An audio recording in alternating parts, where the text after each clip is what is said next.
This is Dan Farisi, editor of Sound and Communications. Happy to be joined this afternoon by Josh Srago, who is an award-winning industry veteran who recently finished his last semester at law school and is getting ready to take the bar exam. Thanks so much for joining us, Josh. Thank you for having me, Dan. So the topic today is contractor and integrator liability, which is obviously something that you focus quite a bit on in your legal studies. My first question is, can you just give us a broad outline of what kind of liability issues contractors and integrators in the commercial AV industry might face? We'll get more into it in a moment, but just give us a conceptual idea of what exactly you're talking about. So, a lot of what this stems from is the idea of a contractor, a consultant, an integrator as an expert. You are selling a service to somebody who might be ignorant of what you do, in which case they're reliant on you to say, this is the best practice, this is the best thing to do. And you are there to inform them of all of these potential pitfalls. And so, as somebody providing that expert analysis and expert information to them, you are also responsible for providing that risk. You need to mention these things to them. And a failure to do so can be ignorance on their part because they didn't know any better. They were completely reliant on you. So you, as the expert, have to be able to say, hey, this could be a problem for you legally, not necessarily because you know the law, but just because there's that pit feeling in your stomach that this just isn't right, that somebody else should take a look at this and make sure that you're not violating a state law or a federal law as to how something is done. We do this a lot in the industry when it comes to the ADA, the Americans with Disabilities Act, and how we place devices in buildings. We do this with a lot with building codes, state building codes, ensuring that, I know in California, if we put in a sound system, the sound system has to duck anytime the fire alarm goes on to make sure that they can hear the announcement from the fire alarm.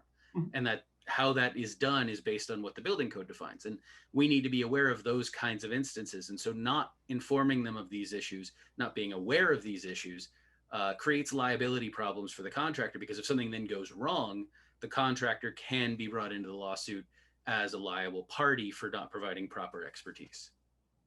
So let's drill down even further and think about some hypothetical examples. Suppose I'm an AV integrator and I'm working in a corporate boardroom or a corporate headquarters or something like that. What are some specific liability related issues that might arise hypothetically in the course of me doing this job?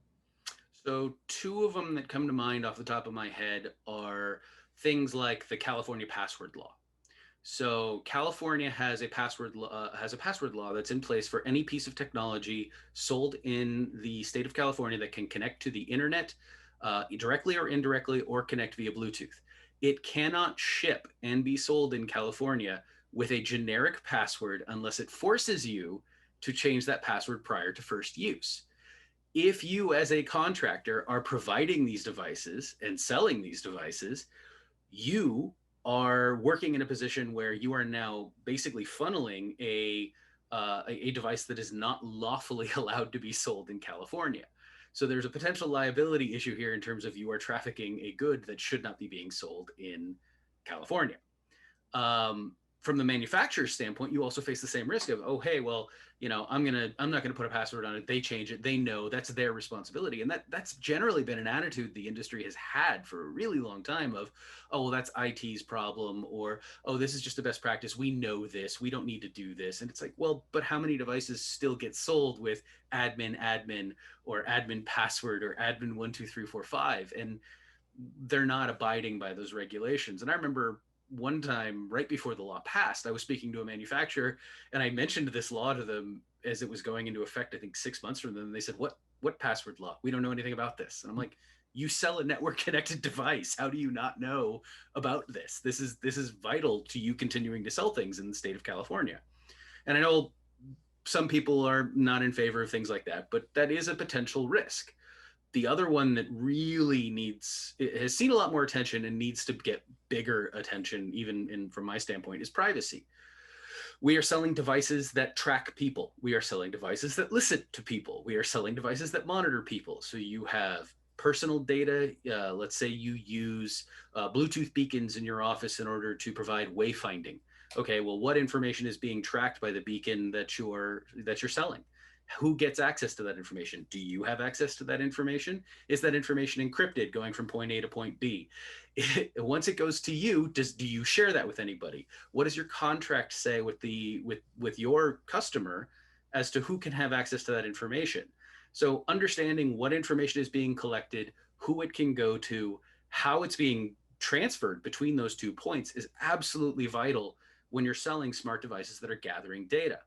You also look at the standpoint of sometimes your customer might ask you to do things that may not be right. Like they may, and I think I gave an example, the same example in one of the articles was a conference room where executives would meet. There was a request to say, hey, we want to record what's going on in that conference room, but we want to provide no visual indication that there's a recording going on.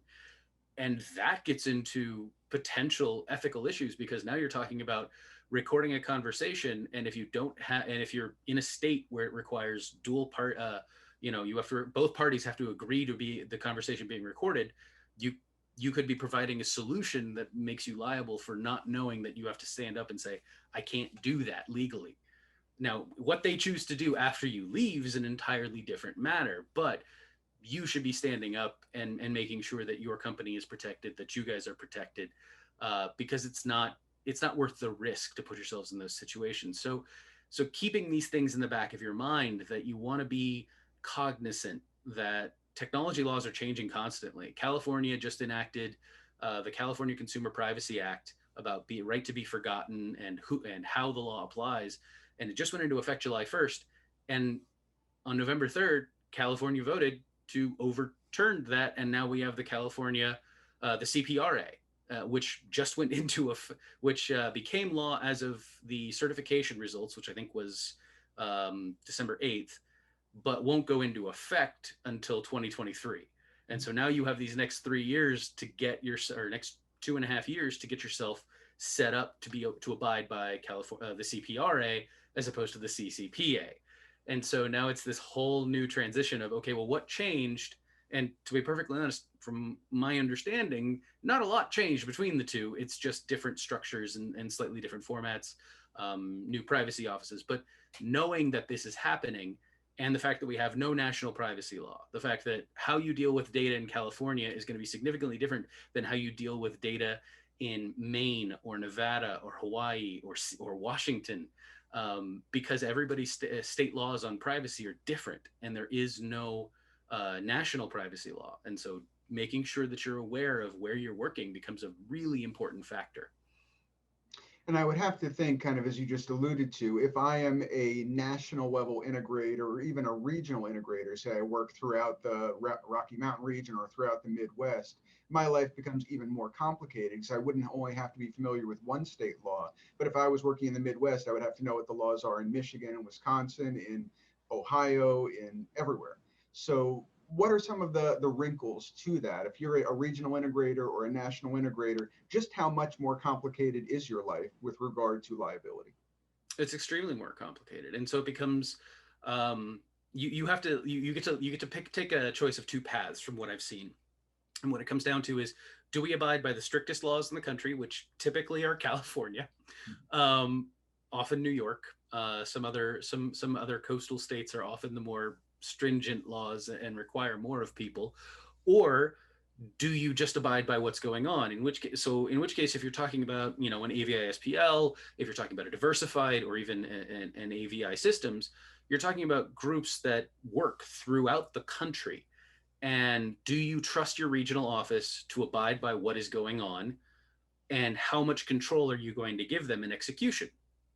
And so what happens if you then have a national client who has an office in California, has an office in, say, Detroit, has an office in Seattle?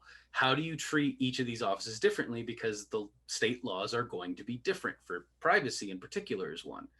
So what you need to look at then is, do we just abide by the most stringent laws?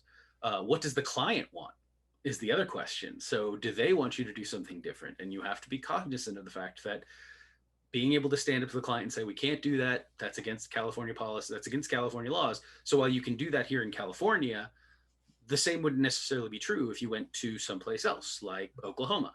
Their laws are going to be very, very different in terms of their state laws for privacy in particular. And so you have this concept that you either need a national plan as to what your execution is going to be, or you need to trust your regional offices and have need to consult with people, attorneys, privacy experts, because you don't actually need to be an attorney to be a privacy expert. And there's a privacy certification, the Certified Information Privacy Professional for U.S. law, and through the International Association of Privacy Professionals, the IAPP, and you can consult with them and say, hey, here's what I'm being asked to do. Is this okay in my state? Is this an issue here? And you can talk to them about how these laws work and interact, or you can create that national policy. And I mean, I'm not a lawyer. I can't offer you legal advice. But you look at it from the standpoint of a lot of manufacturers have a tendency to go with the national. And a lot of that is because they're not going to make products from four different states. They're going to make a product that can be sold everywhere. It's more economical from their standpoint to abide by the most stringent laws and then just have everybody else deal with whatever comes. So like the California password law, I know, and I will name one very good actor in this case, because I know that they abided by this, which was Extron. Extron was really good about that. They put labels on their devices saying, this is what's required now by California law, so here you go. And they would offer that, and that was on all their products that they shipped that would be subject to the rule. And with that being the case, they've then created a national standard for how they choose to sell products and how they choose to offer devices. So if you want to be an integrator and you want to play in all these markets, do you want to live in that world where you have one set of rules, one set of standards that you deliver, which allows you to create consistency, allows you to track the consistency a little better? Or do you want to leave yourself to the regional offices to determine what's best based on where they are? But that adds the extra wrinkle of, if you have a client in several states, how do you make sure that you're abiding by everything if everything is different? And so you have to make that choice for yourself, as to what's best for you and what's best for your client and how you want to operate as a large integration firm. But it is a concern that needs to be addressed and probably needs a lot more attention than I think it gets. I certainly think that that's true. Now, these are obviously complex issues. They're probably issues that many integrators don't often think about. And people who are digesting this interview might be thinking, wow, I never even thought about what if my client asked me to do something that might be unethical, that might be illegal in the state that it's occurring in. Is there a simplified kind of take a breath, takeaway that someone can walk away with and say, I may not be an expert on these liability issues right away. I may not have a lawyerly mind about me, but I can at least get started on a path to understanding these issues by doing these 1, 2, or 3 simple steps. This can get me in a direction that's better than where I am now, better than stagnancy. I'd say one of the first things anybody can do is look at the IAPP's website and see if your state has a privacy law in place. We don't have a national privacy law. You don't have to be concerned about that, at least for the time being. We'll see how everything shakes out. Excuse me. So that would be one of the things to look at is IAPP.org and check out what their state privacy law says about it. So for that specific issue, that's one thing you can do. Another thing is just listen to your gut. If somebody says, I want to start recording things, it's like, okay, what are you recording? What is my state, understanding what the state law on recording is, and whether or not it's a dual party consent state, if it's a single party consent state, because that could vary drastically.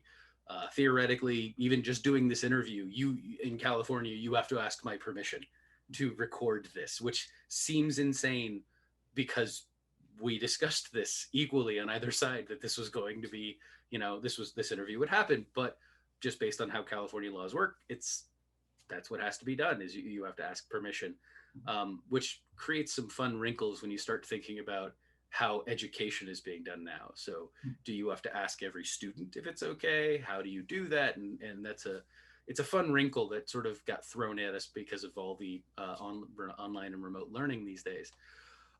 Those are 2 basic steps that you can take. And the other one is talk to management and create some sort of form letter or just a procedure in-house that says, hey, we have a question about this. Who do we talk to when we have a question that doesn't seem right, or when we have a code issue?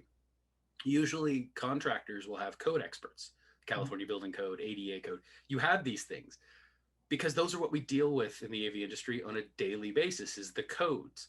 Well, these are just other codes. So, what is the code of California when it comes to privacy? What is the code of Maine when it comes to privacy?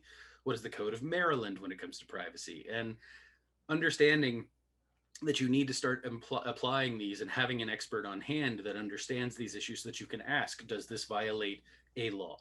Am I breaking something that's at issue here that I need to be aware of? And how do I respond to my client? And when I ran into this in the past one time where I literally sent an email to the client and I said, look, what you're asking me to do doesn't seem right. There seems to be an issue here. I can't point to where it is. I just didn't know at the time. And I said, so I'm not saying I won't do it. I'm saying I need your lawyer to tell me that this is okay. Mm-hmm. And putting it back on the client, because if the client's asking you to do something that doesn't seem right, putting it back on them and saying, this is what you've asked me to do. I'm happy to do it for you, but something isn't right about this. So I just want to confirm that this is lawful.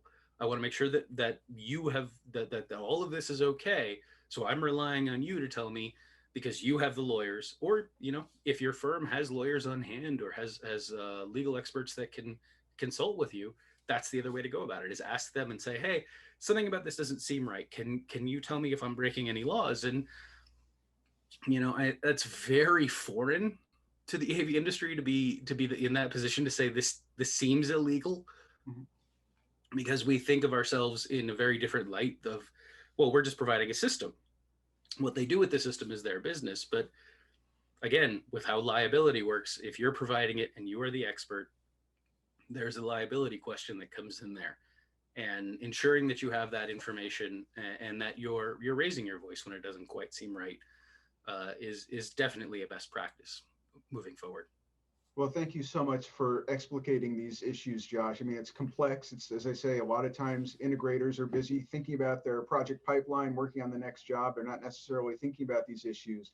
So I'm grateful for you for bringing them to the fore. And I hope we have an opportunity to discuss them even more in either future video interviews or, of course, your column in ITAB report from the Eye of the Law. So thank you so much for joining us. Thank you very much for having me. This has been Dan Farisi, editor of Sound and Communications Magazine. Happy to have been joined by Josh Srago, an award-winning industry veteran who just recently completed his final semester at law school and is prepping for the bar. Thanks once again.